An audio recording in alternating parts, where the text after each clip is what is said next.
Chris Luzniak, And I'm Rob Byer, and this is the Debate Math Podcast.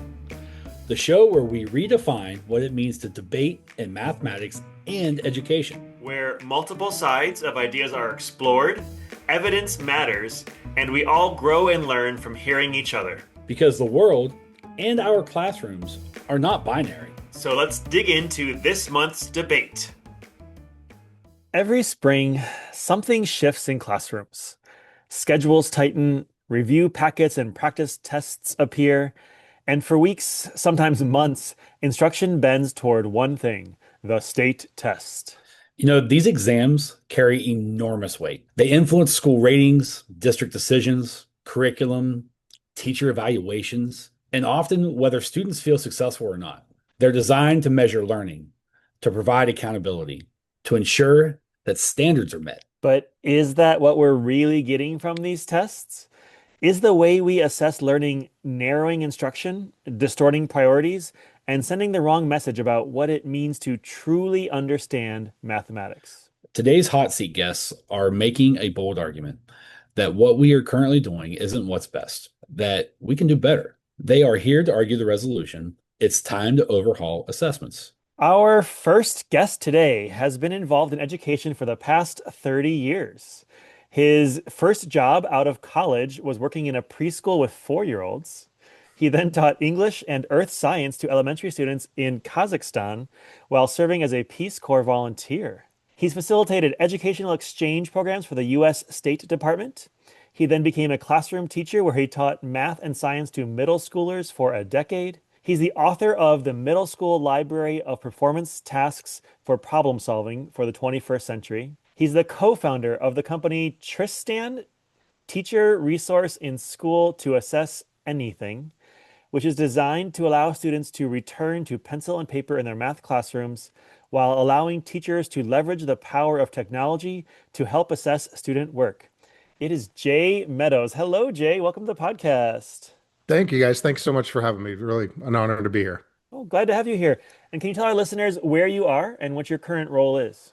So I am currently in snowy Underhill, Vermont, and we have a couple feet of snow on the ground, not quite like the East Coast does, but and I am currently the CEO of a company called Exemplars, and my friend Chris Rydell and I have now founded another company called Tristan. So it's, as you described it, we're really trying to leverage technology, but also honor some of the best practices of putting kids in opportunities to turn and talk and use pencil and paper to show their thinking. And so we're trying to leverage some of the better pedagogy strategies we're familiar with all in one big package. So that's what we're working on. Awesome.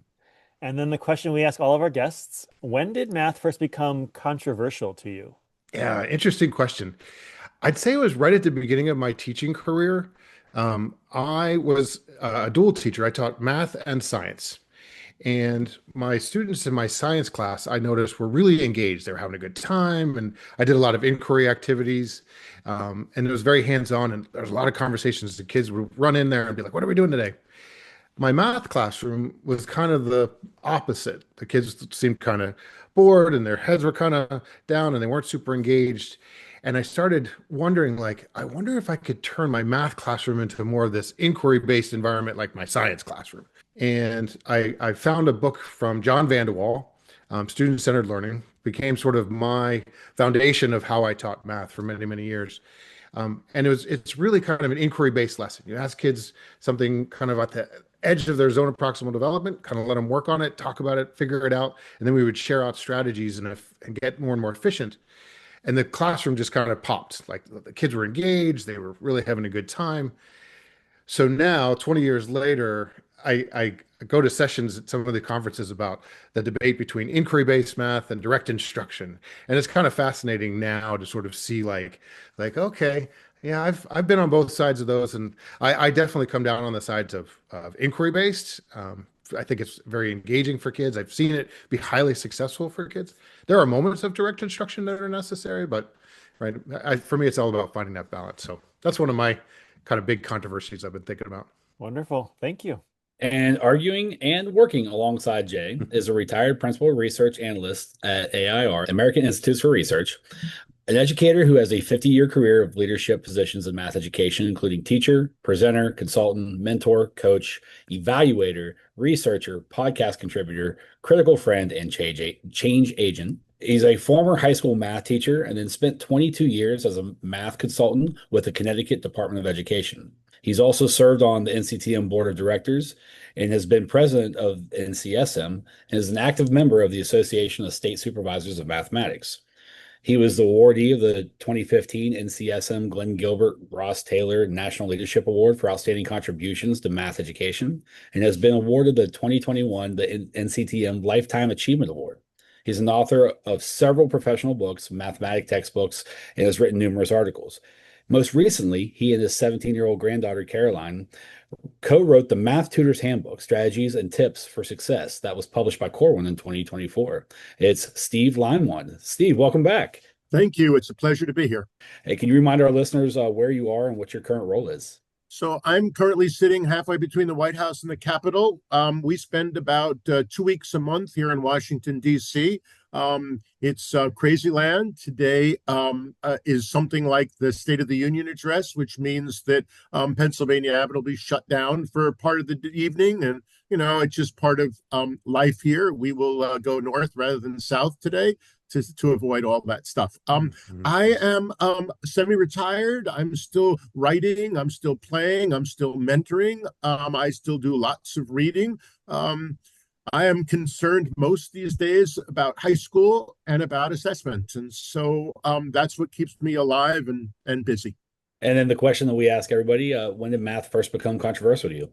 So math came easy to me almost all along. I was on the math team in high school, and I wiped through all of the assessments with 800s and 5s on the AP test, and I'm a math major at Wesleyan. And freshman year, I am taking Calc 3, Honors Calc 3, which is perfect for all the little nerdy kids. And the divide, the wall, what we got the Stokes theorem in multivariate calculus, and I was lost. I mean, there was no way that my brain was able to process that. And so I had the experience at 19 that people have at 5, at 9, at 10, and in high school when they hit the wall. And it's really helped informed my whole professional career, because that wall is something that almost everyone hits.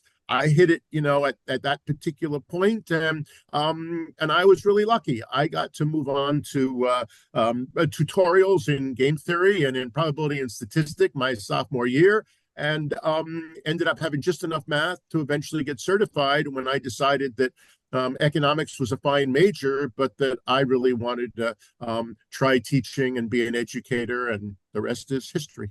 Well, welcome back, Steve. Thank you. All right, and with that, let's get into the debate.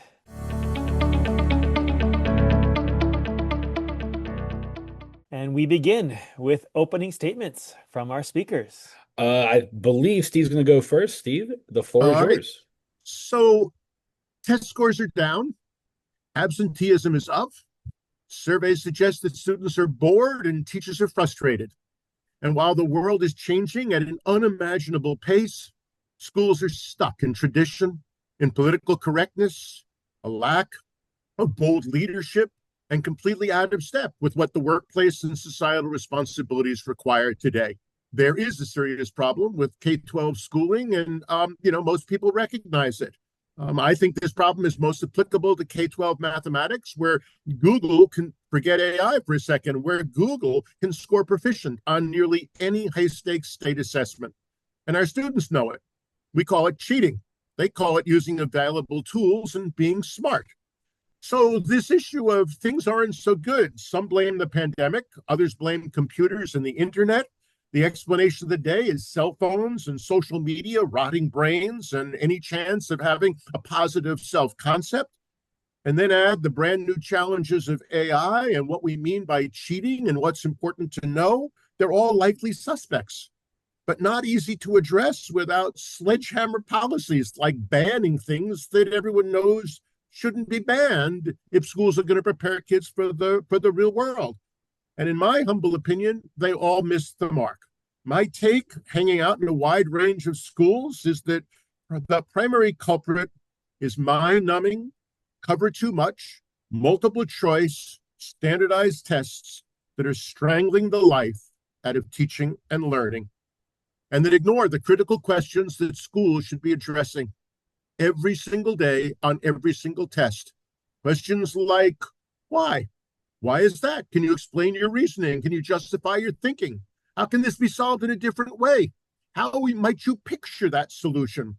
Questions we don't currently find on most assessments, but questions that are essential for what the workplace is asking of its employees, and schools need to find better ways of preparing students. I mean, how dysfunctional are things? Consider factoring of trinomials is still taught 2 wasted weeks only because it's on the tests. Most of the essential math in life is data-driven and statistical, but you wouldn't know that from an item analysis of most of the tests. And when students are behind, instead of going deeper and catching them up, we race through the content with the excuse that it's on the test and compromise their learning. Let the discussion of the critical need for an overall overhaul of high-stakes standardized testing begin. And Jay, the floor is Awesome. yours. I had a whole thing planned, and listening to Stevie so articulate, it's kind of like, how do I kind of back that up? I think we are in a really fascinating time in education. This idea of artificial intelligence has just sort of fallen upon us, and now a lot of educators, it's our responsibility to kind of like, okay, what are we going to do with this? To me, I'm sort of looking at it through a different lens. I agree with Steve entirely that our assessments, the way they're designed right now, they were designed and built for a very specific objective, which was to assess 30 million kids in the span of about a month and get a sense of how schools and districts were doing with taxpayer money, right? It's an accountability system, the current system we have.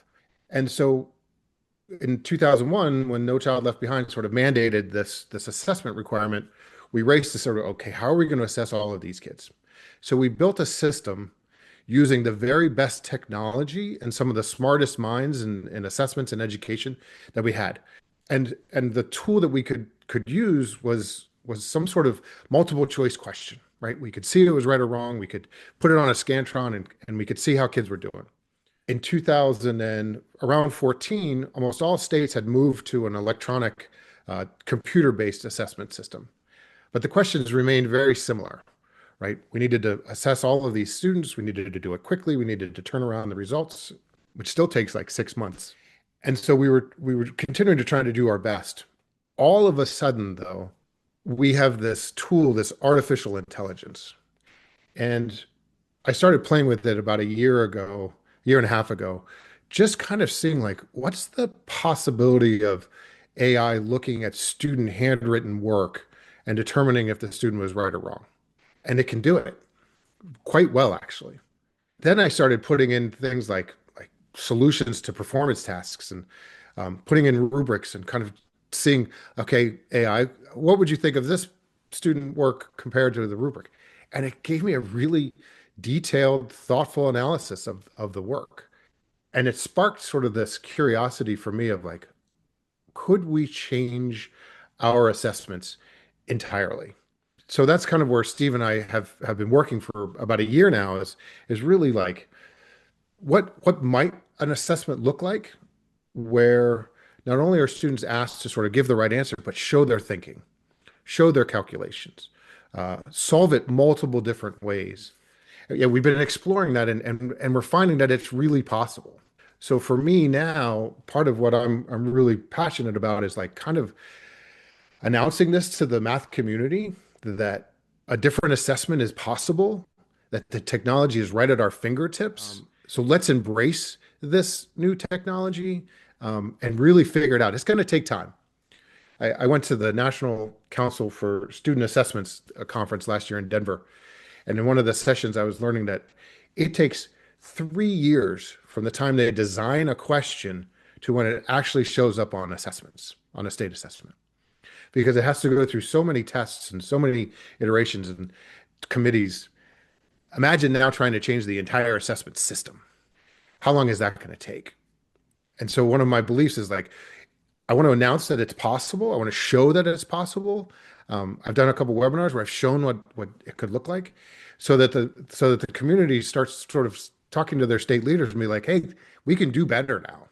So let's lean into better. So that's kind of where I am and where Steve and I are kind of collaborating. Okay, thank you both. Allow me to provide a bookend. Sure, go ahead. What is so important in this discussion is that we both believe in assessment. We both believe in data and reporting. We both believe in accountability. This is not anti-assessment. What we don't believe in is overwhelmingly multiple choice test items that have so much power. What we don't believe in is a primary focus on recall and memorization as the way that we confer privilege, the way we confer smarts. And so given that, what we're both saying is we simply seek, given newly available technology and changing societal needs, better assessments. Okay, yeah. So again, you've given us tons to think about already, and I like this. I guess my first question, I just want to see, can you paint us a little bit more in a detailed picture of what your like ideal assessment looks like? Like, is there some multiple choice, some recall, or is it just all open-ended? Like what, I know it's like 3 years, 5 years away before we would see this as teachers, but can you give us a little bit more detail what you're kind of imagining on these assessments?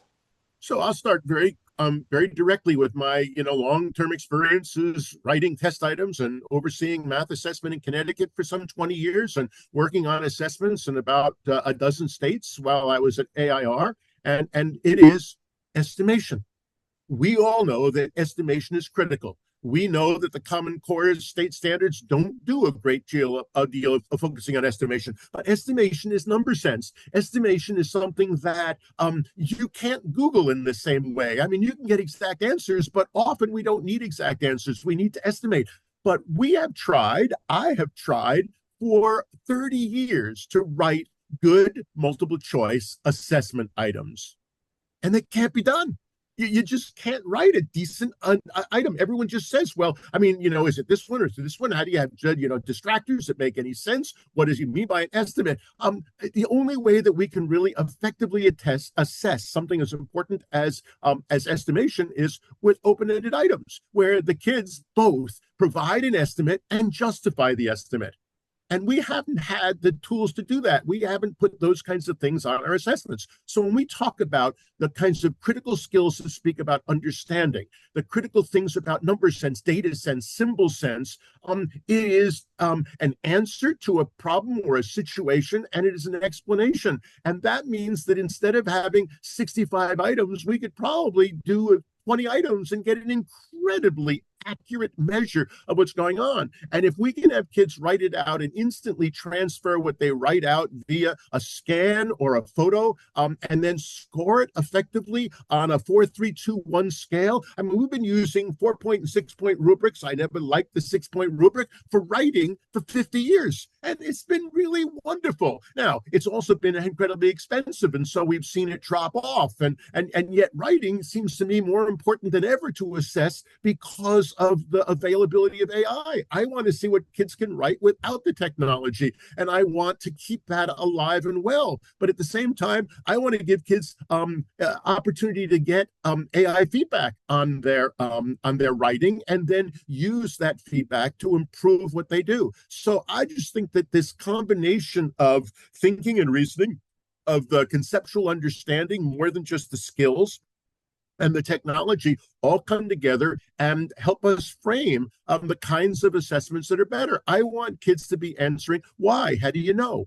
When I look at the Desmos middle school and high school curriculum, for example, put out by Amplify, you notice how many of the pages of the tasks have, and now explain it, show how you got it. And, teachers are able to see all those things. Well, why don't we have that on our tests? We know that kind of thinking and reasoning and justification, when we can say to kids, show me in two different ways. And we can measure that, and we don't need a human, and we can still get the scoring back within a week. That to me is the holy grail. I see two significant changes to state assessments that I think would be really powerful. The first one is, let's take a typical question that's on a state exam now. One I've memorized is, you've got 24 apples, you've got 4 baskets, and I'm supposed to put an equal number of apples in the baskets. Third grade question. And you're given a little box, and you're supposed to put a number in it, right, to answer the question. So let's say the student conceptually recognizes, oh, this is a division problem, and they know how to set it up, but they put the wrong number in there. We don't know if, let's say the answer's supposed to be 6, but if the kid puts 5 in there, we don't know why the student made that mistake. We have to infer a lot. So in a new system, a new AI enhanced system, what if there was a writing space right there on the screen where you could take a stylus and an iPad or even a pencil and paper, and the student was responsible for showing their mathematical calculations, right? And that could be part of the assessment. But because we know that students who solve the same problem multiple ways are really great mathematicians, this is from John Hattie's work. What if the expectation was, okay, solve it one way, can you think of another way to solve it? And so students are sort of left with this expectation. You could solve it multiple ways. What if representations became an expectation? And so the student tried to create a diagram, with baskets and draw it out, or use a number line to show it. The opportunity for this writing space on a state exam, in addition to the answer, just opens up a lot of information about the student. We don't have to infer. We can see actually what's going on in the student. Maybe the kid puts 96 in the problem. Again, we can kind of guess. Looks like they multiplied the 24 times 4. But if they could show their work, we're like, yep, see, we can see where their misconception was. So a writing space, and the AI, you put a question like that, and I've actually done it. You take that question, you just put the student work in, you put it into an AI trained system, and it'll be like, oh, yeah, this student is thinking additively instead of multiplicatively, or right, the calculations was set up correctly, but they used the wrong multiplication factors, right? It can diagnose that, and then you start using AI to see patterns. That's one of the things AI is so powerful with, is it can see patterns. It can see a student pattern, but it can see a class pattern of misconceptions. It can see a grade level patterns. It can see school level patterns, and it can tell us that like instantly. So there's just a lot of opportunities with sort of a writing system. The second big change for me is a lot of assessments now use constructed response questions. And they're kind of multiple step, and the expectations is supposed to be a real world scenario, and the kids are going to use different math tools and solve multiple steps. But the constructed response are putting third graders who are 8 years old, 9 years old, 10 years old onto a laptop to try to show their mathematical thinking for these really challenging questions. And it's really difficult for students to do that. And so what ends up happening is teachers are wanting their students to do well, and schools want their students to do well. So they're spending time practicing these skills. They're putting kids to practice writing those constructed response questions or the multiple choice questions, where if you created an environment where, again, the student could use pencil and paper and write out all of their thinking and show it just like they do in a normal classroom, and you could take a picture of it, and AI could score the handwriting, which I've proven is very possible. Or you create a iPad environment where the student would write it right there on the iPad and could instantly sort of upload their answer. Or if they wanted to use manipulatives, hands-on manipulatives to show their thinking, the kid could take a picture of it and include it in their solution. There's just so many opportunities to rethink what we want our kids to do based on sort of this new technology that's available. And one of the driving forces for me is when we look at the goals of education in the 21st century, right? There's really two sides of a coin. There's the content standards, the algorithms and formulas and procedures that we want students to learn. But there's this other side of the coin, which are in some instances called the mathematical practices. In some states, they call them the process standards. NCTM calls it the process standards. And they really constitute problem solving, reasoning and proof, communication, connections, and representations. These are equally important in terms of mathematical understanding as the formulas and algorithms. So when we create an environment where students are sort of asked to create a representation, to visualize the mathematical thinking, for me, extrapolate that into what the teachers now think is important for their students. The teacher is going to think, my students expected to make a representation for a fourth grade standard. Boy, I need to lean into those representations. They need to know how to use a number line. They need to know how to use a table, build a table, put column headings in the tables and set them up correctly. Like that becomes an expectation in the classroom because that's an expectation on the assessments. And I've really grown to believe that our assessments are driving our instruction in this country.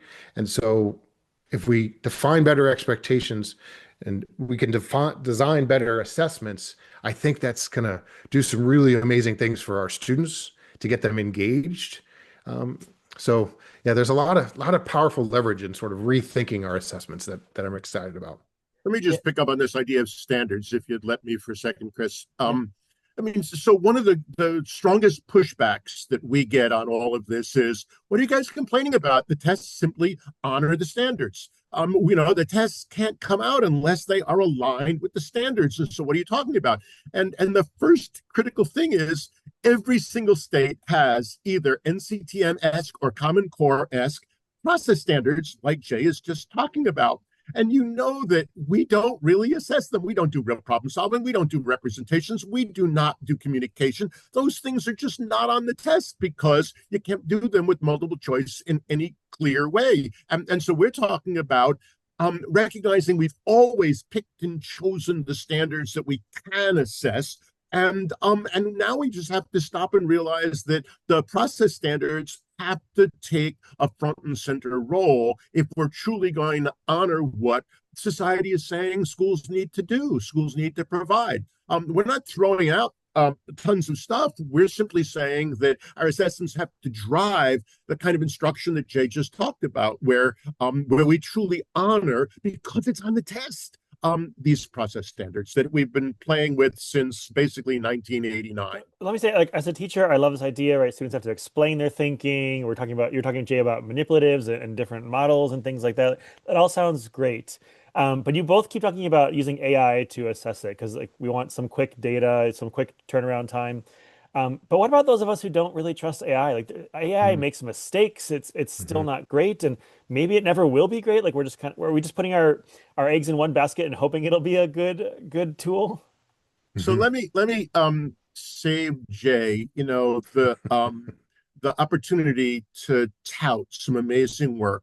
And most people know that I'm pretty damn critical. I mean, I have a real bug right now about ed reports and the way in which the range of quality in the programs that it anoints. And I'm a bigger cynic than you are, Chris. And so the point is that I'm like Missouri. Show me.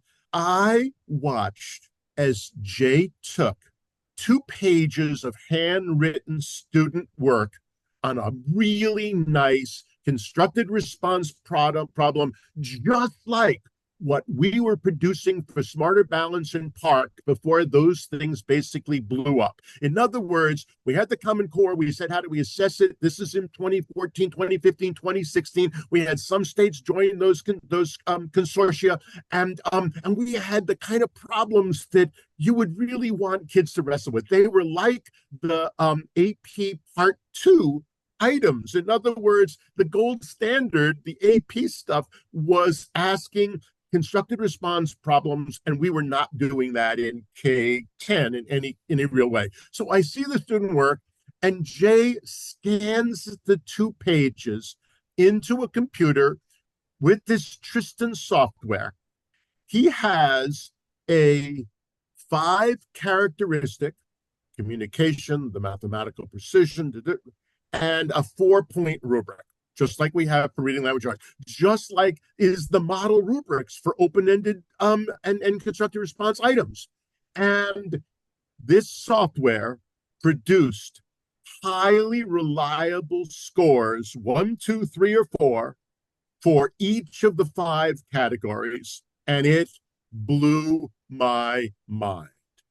In other words, we're close. We're real close. And there's lots of work being done with this. The testing firms understand this. I don't think their stuff is yet as strong as what Jay has, and we'll have to worry about that.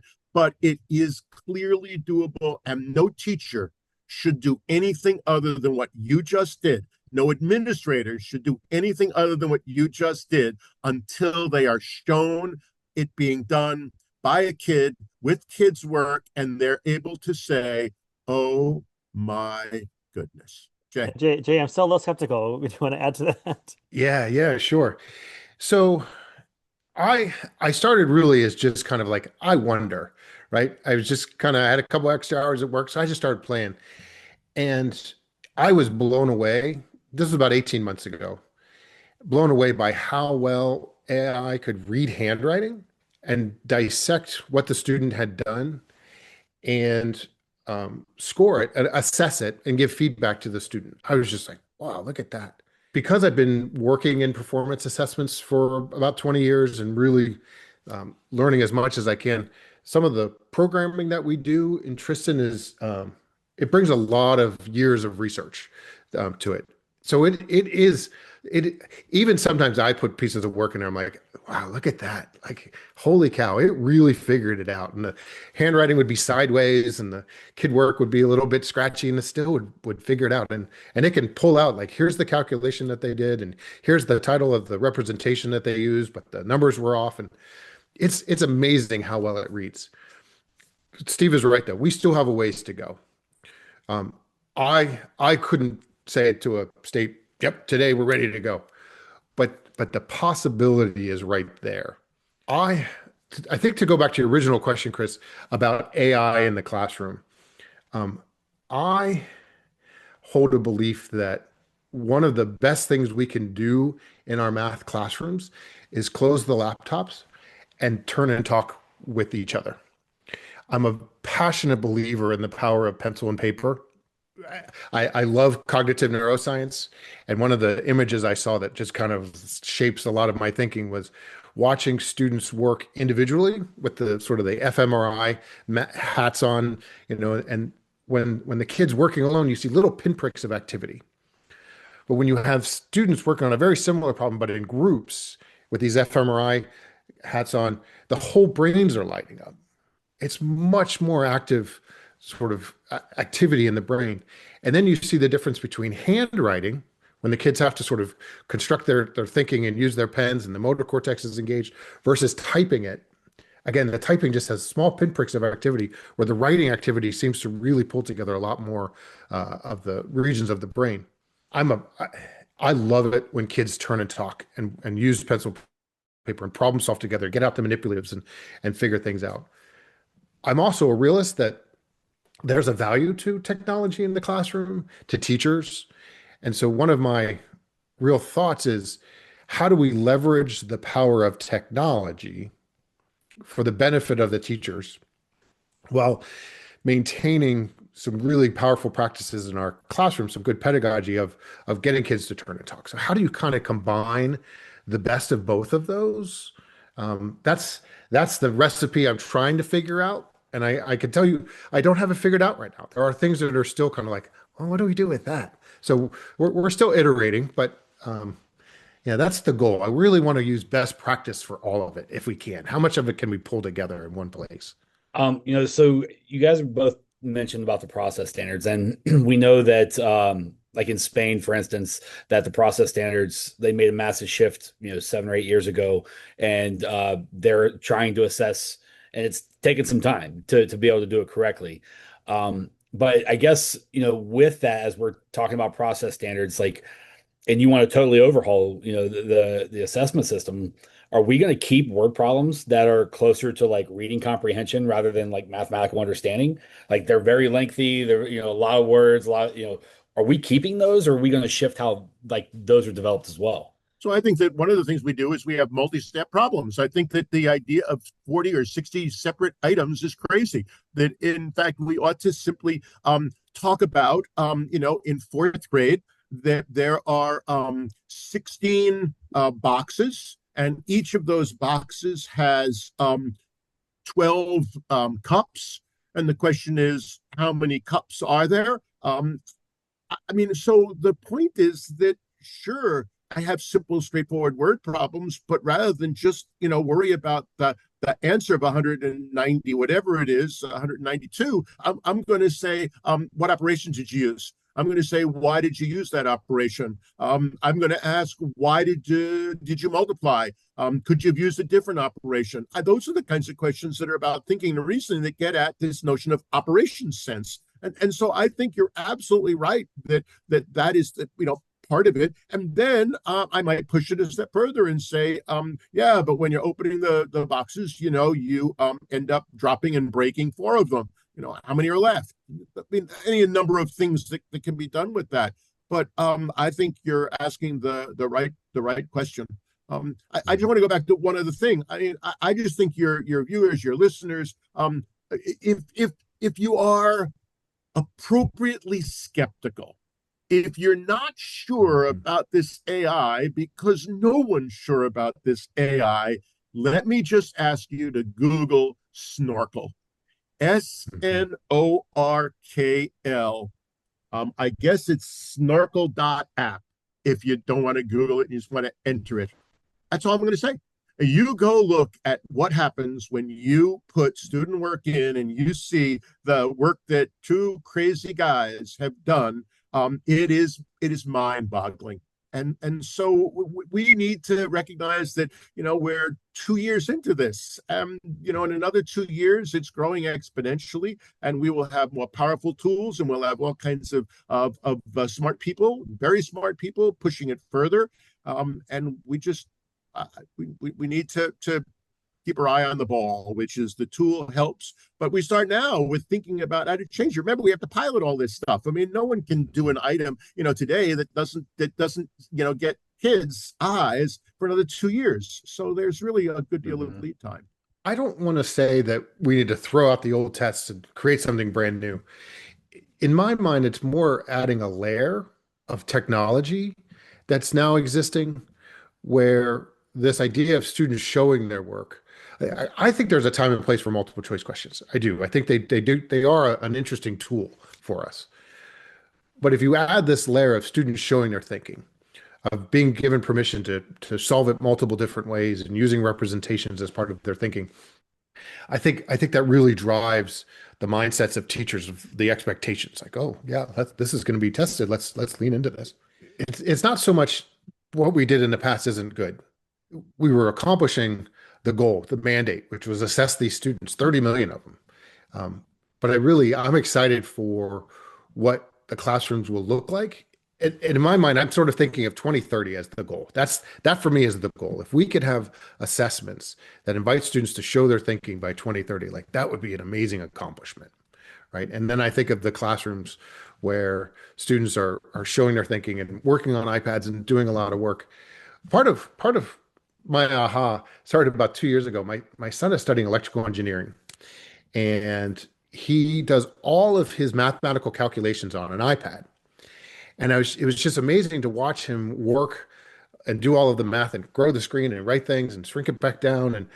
And I asked him if the other students in his engineering program were using the iPad the same way. He's like, a couple are, but he was showing all of his buddies what he was doing. And so within a year, the next summer, I was like, are your buddies using iPads now? They're like, yeah, everyone's using iPads now.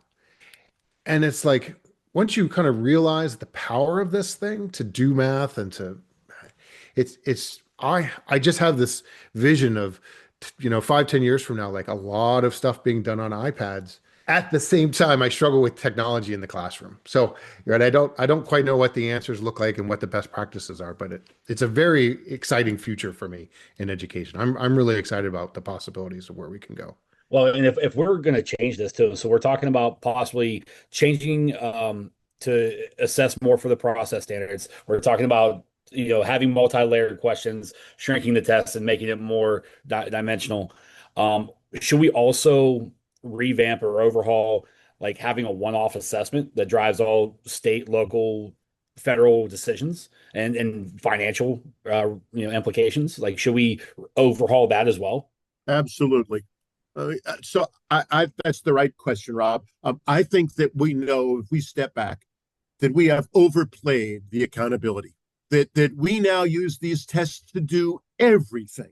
We have tests that assess the kids, that assess the schools, that assess teachers and whether they should be rehired, that assess administrators and whether they should, stay in their role as principal.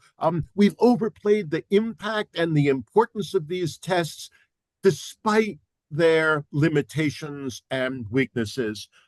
I think that Teddy Kennedy was one of the most impressive senators that we've ever had in my lifetime. He may have been one of the most effective senators during all of his years. Late in his career, Teddy Kennedy got into bed with George Bush in about 2001 and signed on to No Child Left Behind.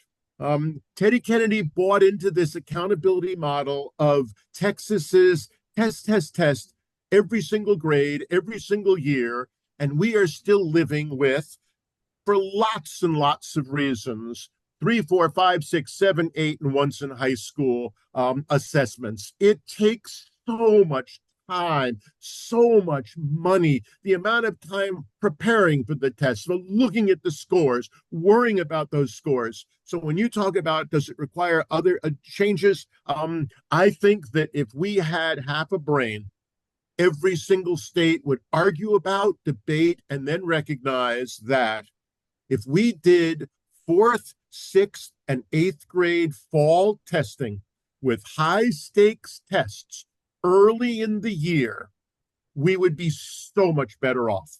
First of all, I don't care about holding individual teachers accountable for understanding that 6 teachers are responsible for.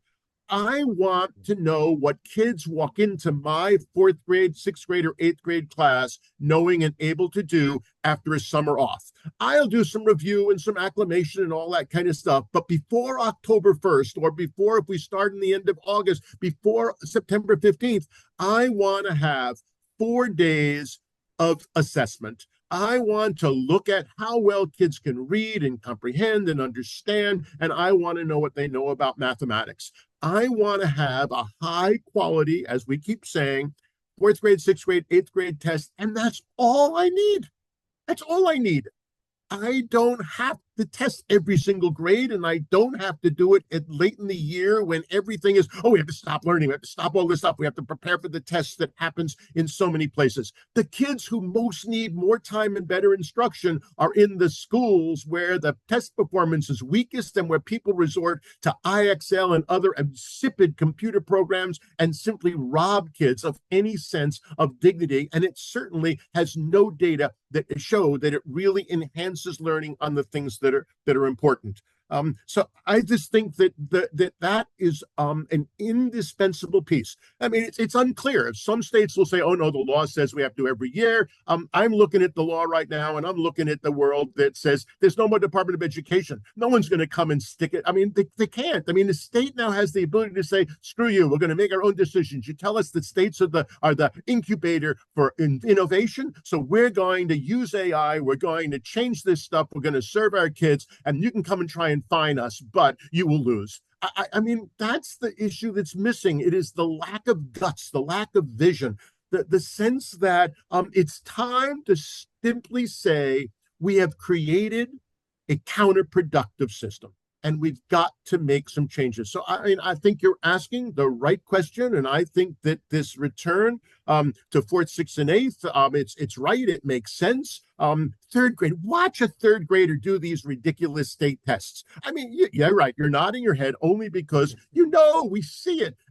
So we have 4th grade. Okay, we're back, and it's not this thing. Oh, so now we're going to do some assessments. Let's go play. Let's see how we know. Let's see what you guys remember from over the summer. Okay, no one expects everyone to get 100 on this test. Oh, great. Let's go. That to me is, and then I don't talk about the tests all year long. Oh, it's going to be on the test. Oh, we have to do it for this. I will tell you one other story. So I'm working in a district that will go unnamed. It is a troubled district. It is overwhelmingly African American. Their scores are terrible. They are at risk of state takeover. The middle schools have been really problematic, and we've been working very hard to improve the quality of instruction and the coherence of the curriculum in the middle school and in the high school. And so we have an understanding of how critical Algebra 1 is for life. I mean, Algebra 1 is really the gatekeeper more than Algebra 2.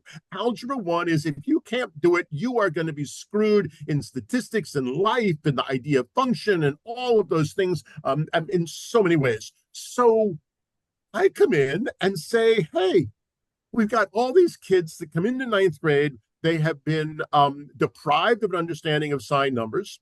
Their proportion and ratio percent skills are still incredibly weak, and we know that's more important than a lot of things. Why the hell don't we just skip polynomials and quadratics in Algebra 1, and then we'll worry about that in Algebra 2 or later? That way we have time, we don't race through it, we can do the backfilling, we can make sense of it. You know where I'm going. Oh, why don't you look at this state's Algebra 1 end of course test? It's 20% quadratics. That is a clear indicator of a disincentive to serve kids. And that happens in different ways all across the country because, well, it's in the standards. Well, we have to go do it. Well, we have to assess everybody. And so, I mean, I still believe that these teachers can gradually, if they believe we're covering in their rear, they will make that change because they understand that if all the rest of it is done well, the kids will all be proficient on the test, even though they never saw polynomials or quadratics. But that's a hard sell until a few people try it, and lo and behold, it works. So we're working on that as a way around it, because the current situation is no one wins. And it's all because of that damn Algebra 1 end of course test. And Jay, I want to bring you in on this, but I also want to bring in like the cost of, like, you're talking also like training teachers to not just be answer getting or test focused and things like that. Maybe Steve kind of saying like rewrite some standards or some state rules. Like there's a lot of cost. And you set a goal of 2030. That sounds ambitious to like overhaul not just the testing now, but you're changing the way we see education or see math class, and maybe in a good way, but like it's a lot of work. So like, is this all possible? So there is something at the federal level, which is called the Innovative Assessment Development Authority, IADA. And it is designed specifically to allow states to apply to the federal government for permission to run pilot assessments. And you can do a small group within your state to kind of demonstrate that the assessment you've created has equal sort of reliability to the current state assessments. Interestingly, though, I don't think any states have applied in the last several years for an IADA permission. So the law is right there. And if you just Google Innovative Assessment Development Authority, all of the expectations that you need as a state are right available for you. And Steve and I are actually going to be speaking to the Association of State Supervisors of Mathematics in June about this very topic. It's like, what's the roadmap to try this? So the permission, the design to do this is there. And I forget the state. They have gotten a permission to do 3 assessments through the year, so that instead of being everything's at the end, and there's a special name for it. Somebody help me out if they remember what it is. But it's as Steve was describing, there's an early in the year assessment, there's a mid-year assessment, and there's the end of the year assessment. And they want to see growth, and they want to demonstrate efficacy of some of the stuff that they're doing in the classroom. So we can invent, we can be creative in our current environment. Does it require new teaching, Chris? I think the answer to me is that the NCTM process standards have been around. I thought it was the 90s. Steve knows better. He says it's 1989. So, I mean, these things have been around for 30, 40 years, these expectations of using representations and models and visualizations of mathematics. Those have been with us for a very long time. But because they haven't been on the assessments, because the expectation of the student not having to create it, more sort of look at it and diagnose it and pull the pieces apart and sort of define an answer to a multiple choice question from it, I don't know how much we lean into building some of these representations. And I would suggest per grade level, there's 5 or 6 representations that are just really foundational. Like if we were to just lean into those number lines in early grades, tables in early grades, bar models and double number lines, and then graphs as the students progress. If we just lean into a few of those really deeply, I think our students' mathematical understandings will expand. And there's something to making sense of these mathematical concepts, right? Because as we learn about mathematical understanding, there's kind of 3 legs of the stool. There's conceptual understanding. What's the big idea of this concept? There's procedural fluency, the algorithms and formulas that we've defined are most efficient to get you to the right answer. And the third leg of the stool is this idea of application, right? Can I look at a real world situation and go, oh, this is a moment for division with fractions. Okay, where's that tool in my toolbox? Oh, wait, I've got another step here. I need a different tool for this step. And I get to decide what are my steps. Those ideas have been around for a very long time. Those understandings have been around, but I keep coming back to because it's not on the assessments, I just don't know how much focus and front of mind they are for teachers to lean into.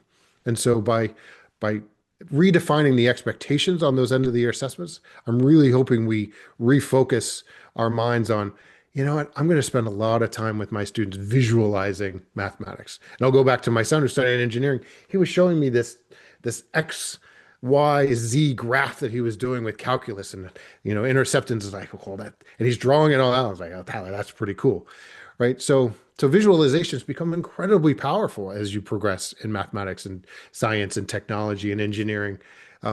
So in order for that to be sort of second nature to students, we can start in kindergarten. We can really lean in all the way through. And one of the things we know about becoming great at something is this idea of 10,000 hours, right? The more time you spend on something, the better you get at it. And you need a good instructor guiding you on that process. So by starting very, very early with these important mathematical concepts, constantly being reinforced, I really believe that we do our students and our children of this country a benefit by leaning into some of these things that have been around a very long time. Let me elaborate on this really quickly by stepping back some. In some ways, this educational enterprise is really very simple. We plan, we implement, and we monitor. The whole thing is a 3-legged stool where there is curriculum, our standards and what we should be teaching, our implementation, our classroom, our pedagogy, and our assessment.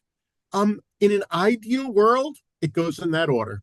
We think about what's important, we justify it, we have our standards, the standards become teachable, they're clear, they're understood, and then we go and implement it, and we focus on what the standards mean, and then how to teach it in different kinds of ways, and we come along with a monitoring device of some sort to assess it, and in that order. Well, there's also this reality that assessment drives reform. I mean, assessment is still the most powerful lever. Certainly, I mean, it's visible and it's urgent and it's more powerful than the teaching and the curriculum. I believe that teaching to the test is an entirely sensible, appropriate behavior when the tests are appropriate, aligned, and strong. I did a whole study in whatever they were in the early 2000s about Singapore math. And in Singapore math, what we learned is that what made Singapore math so amazing and still makes it so amazing is, number one, all systems are aligned. That is, what is supposed to be taught, how it's taught, and how it's assessed are all of the same. And you compare that to the United States, where it's all over the place, obviously. The alignment. And then what separates Singapore is each of those elements is high quality as well as just aligned. So teaching to a test is not a bad thing and speaks to this. Finally, this issue of state leadership, this issue of we only need to start in 1 or 2 states. In 1987, I bought 37,000 calculators, one for every 8th grader in the state of Connecticut, and we became the first state to allow kids to use calculators on the 8th grade state test. In 1992, we moved it to 6th grade. We didn't have to buy any more calculators. That is an example of assessment-driven reform. nobody would use a calculator if in fact it wasn't on the test. And if it's on the test, lo and behold, they will use it. But the test only had calculators on about half the test. And so it's like we were talking before, Rob, about this balancing act, that it's not all or nothing. We still had areas where we wanted to know that kids could still add two-digit numbers and multiply two-digit numbers. We never went beyond a two-digit divisor, so we kept it sane, but all the problems were far more realistic, and kids had calculators to do it, where we were able to worry less about the calculation and much more about the operations. And so that would not have happened if we didn't back off and allow kids to use calculators. I think that there's a similar parallel to what we're trying to do now, and sometimes it has to start with the tests. I think there's a natural human instinct of teachers that they want their students to do well on the tests, right? It's just a natural instinct. I want my students to see growth. I want to be successful on these tests. If that's our natural human instinct, then let's design tests that are worth teaching to, right? If we design a test that's got really great questions and really cool opportunities for students to do high level mathematics, then that's worth leaning into. So I really want to echo what Steve is saying. It's like we can design assessments of high quality, and I want to give a real praise to the designers of the current assessments. They had a responsibility of assessing 30 million kids, and they had like 2 years to figure out how to do that, and they've done the very best using the highest level of technology they could. So shout out to what they've created. I think my point is mostly, yeah, but now today we're there's another layer of opportunity for us. So let's embrace it, right? Let's add it to the expectations. Let's add it to the format, and just do better for our students, because we can. The opportunity to do better is right there. So let's embrace it and sort of race to it as fast as we can. And there's research that's going to be required to kind of make sure it's valid and reliable. And but we could do that. We know how to do that. But let's set a course for that, and get there, I think, as quickly as we can. This is so much fun for me. I mean, this is this collaboration between an educator change agent and an educator entrepreneur. This is a chance for me to sit back. I mean, Jay and I have written things together. We've done some seminars together and all, and we've sort of found this bond around the possibility of making substantive changes. And I just love listening to the different perspectives and how they mesh so nicely. Well, it's an honor working with you, Steve. We get to have some really amazing conversations and sharing back and forth with you. And it's an honor for me. It's been great listening to you both, but I want to wrap up this debate and give you guys a chance to give your final thoughts to the audience. Hi, listeners. Before we get into final arguments, we want to pause and have you ponder for a moment. What did the guest just say? And what stood out for you? Whatever is on your mind, we want to hear it. Did you know you could text us your thoughts? Just head to the show notes for this episode and look for the Text Us link. We'd love to hear what you have to say. And with that, let's hear our closing statements. We will now end by giving Steve and Jay a few minutes to make their final arguments to you. Jay, take it away. All right. So we are at an amazing moment in history in terms of education. A technology has arrived that can transform everything about education. And I think a lot of soul searching and a lot of analysis is required to really determine the best usage of artificial intelligence in education. I think we have to be very thoughtful and research based on what we're going to do with our kids and what they're going to do with artificial intelligence in the classrooms. So I think the investigation of what do we really need to do is still sort of in front of us. At the same time, using artificial intelligence as a change agent for something as direct as the way we ask kids to demonstrate their mathematical understanding and the types of questions that we can design and the types of expectations we can define has been radically transformed all of a sudden. And if our goal of education is what's best for students, how do we help our students thrive in the world that they're going to inherit? which I'm actually very excited about. We need to be embracing the very best of mathematical pedagogy that we know of, and we can do that. It's right at our fingertips. The technology to change a lot of how we assess our kids and the kinds of expectations we have on those assessments, it's right at our fingertips. And I want to encourage everyone to sort of be talking at the state level, talk to your superintendents, talk to your state agencies of education, be like, do you know that state assessments can look entirely different?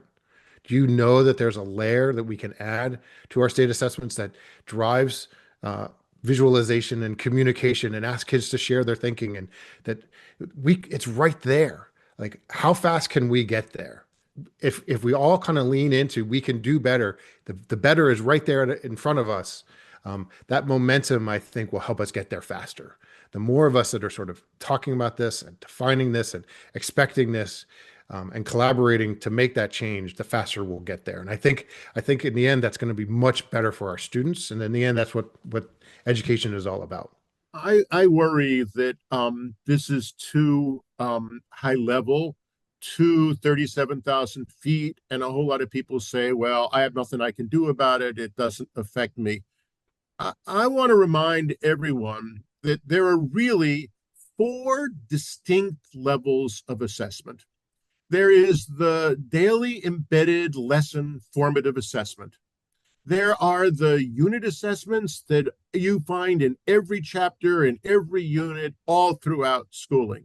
There are these high-stakes state assessments that have become just demanding powerhouses despite their limitations. And then there is the power of the national assessments, the SAT, the ACT, and the AP. So we've been talking about the state assessments, okay? And clearly we can recognize that it would help if the SAT and the ACT changed as well.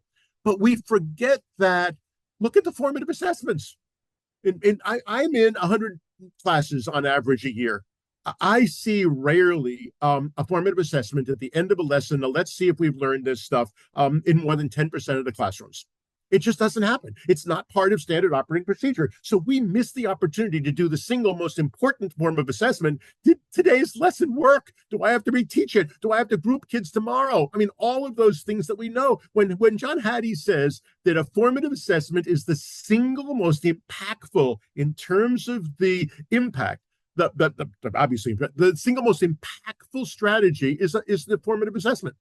And then there are the unit assessments. Unit assessments don't have to be straight out of the book. They don't have to be depth of knowledge 1. They can be depth of knowledge 1 and 2 and even 3. Every single teacher or course committee in elementary school, in middle school, grade committee can look at those assessments and stop and say, wait a second, we can make that better. I've worked with teachers in all kinds of districts with for example, the illustrative math assessments. I've watched the illustrative math assessment go from about a B- to somewhere closer to a B+, even an A-, depending upon the unit. But I mean, there's repetitiveness, there's wordiness. Those things can be changed. There are ways we can take those unit assessments and make a tremendous difference. So that just needs to be said in the midst of overhauling assessment. We own some of it. In terms of what we don't own, I think that the path forward is really a state-by-state effort. State legislators and state departments of education need to shift their policy. They need to hear from math teacher organizations. They need to hear from testing experts. They need to update practices. We need to work with superintendents and assistant superintendents and raise what's expected from assessment contractors. Schools and school districts, professional associations, teachers, administrators have to pressure the policymakers in these directions where they can show examples. You can use some unit assessments in some of the higher performing high schools and middle schools and elementary schools and show people some of what you're doing in the unit assessment and how out of step it is with the state assessment and how needed it is. And so when people say, well, how are you going to pull this off? I believe that to be very practical, that this begins with the Council of Chief State School Officers pulling together a task force of assessment and mathematics leaders to provide direction and recommendations and leadership And then within each state, there is a task force to look at how does one overhaul these assessments. We need to have the psychometricians and the state assessment people and the district test coordinators. We need to have the state math leaders as well as the district math leaders and some high-powered teachers all come together and say, yes, this is an incredible opportunity. They need to look at the landscape, which we would be happy to, help them, do in ways. There are lots of people that understand these kinds of issues. And I think that's the starting place. Lots of other steps to do this. I love the idea of grants to empower states to do it. But I think that if we had 4 or 5, we right now have 6 states doing some amazing things with high school reform. Well, 6, 7, it's going to be 10 in another 2 years. And then it'll move up to 15 as people realize, oh my God, it's working. And, the superintendents move around, or the state commissioners, see what's going on. And they see what Maryland is doing and what Oregon is doing and what Idaho is doing. And I think it balloons from there. I think the same thing has to happen with assessment. And, we talk about 2030. I look back to calculators, and it was 18 years between the time that I bought those calculators in Connecticut and the last state allowed kids to use calculators on a middle school assessment. So, it doesn't happen quickly. I believe the rate of change is accelerating. I believe that this is an imperative that doesn't have the same kind of politics about it. My God, Steve Line was trying to destroy your kid's brain with these calculators. We are not quite at that point where we can actually show people what it looks like, and they'll say, "Yeah, my kid ought to be doing that kind of math."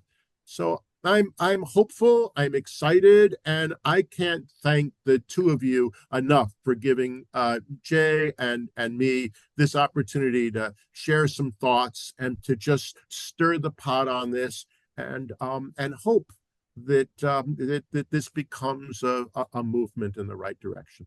All right. Well, thank you both. And that concludes this great debate. You've given us and teachers, hopefully some teacher leaders and politicians out there at the state level, some good things to think about. And now it's up to our listeners to take a moment, ponder these arguments, listen to this again, send it to your state representatives, and also consider what has resonated with you. Be sure to follow us on Blue Sky at Debate Math Pod to share your thoughts on this debate. How do you feel about this? What are you going to do about it? And again, huge thanks to both of our guests for coming in with energy and excitement to really shake up the system and give us some good food for thought. Hold on. As we wrap up, Jay, where can listeners find you and learn more about you and your work? Yeah. So Steve and I have created a website. It is called 21st Century Math Assessment .com. They can sort of see our research and our most recent writing. I'm also at exemplars.com, where we host a whole bunch of performance tasks. If people want to see the kinds of questions that Steve and I are talking about, our version of constructed response. So I have some free samples there people can look at. But that's probably the best 2 places. And I'm on LinkedIn. I'm at Jay Meadows, and I post somewhat, not enough, to sort of share my thinkings on education and assessment. And Steve, where can listeners find you? I'm at Steve L. Math, all lowercase, at AOL.com, proving that I turned 77 a week from tomorrow. It's all perfect. So that's where you reach me. I do lots of mentoring. I'm, the high school stuff. I sit with committees in different states, online, virtually, whatever. I'm off to Hawaii in March to sort of spread the word on some of these matters, and I still try and stir the pot. Want to learn more about incorporating debate activities into your math classroom? Go to luzniak.com/podcast to sign up for my mailing list, learn more about debate math, and connect with resources you could use in your classroom today. That's luzniak.com/podcast. Feel free to reach out to us with comments and questions on debatemath.com, or follow us on social media at debatemath or at debatemathpod on Twitter. And don't forget that you can text us with your thoughts on any of the debates too. You can also rate and review us on Apple Podcasts, or wherever you listen to this podcast. Your feedback is super important to us. Well, that's all from us. Looking forward to debating with you next episode. Until next time, cheers.